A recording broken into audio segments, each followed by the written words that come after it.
John 10:4. Hoton ta idia panta ekbale, imprasthen auton paruetai, kai ta probata auto akaluthe, hoti, oidasen tain phonein autu. Here we continue to listen to Jesus in the famous discourse about the Good Shepherd in John 10. Jesus says, whenever, whenever you have that on particle, hatan, hasan, e'an, you know the subjunctive is coming.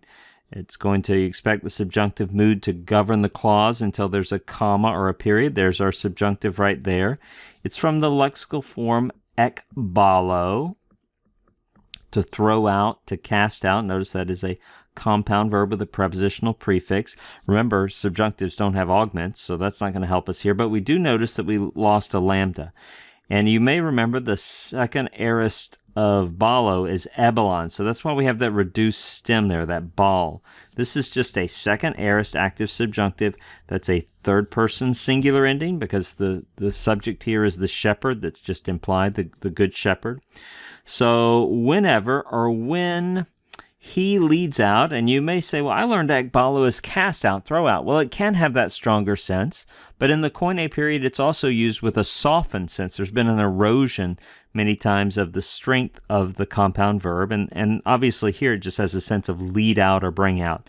So whenever or when he brings out all his own, and the implied word sheep here just says all his own, whenever he leads out all his own, he goes before them.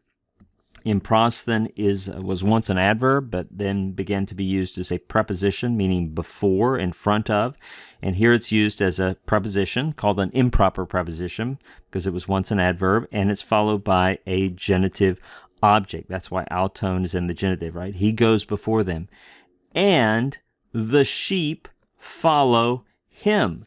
Notice how we have a neuter plural subject that takes a singular verb, as frequently happens. Notice also this verb akalutheo. It takes a dative object or dative complement. That's why auto is in the dative. So the sheep follow him because they know his voice.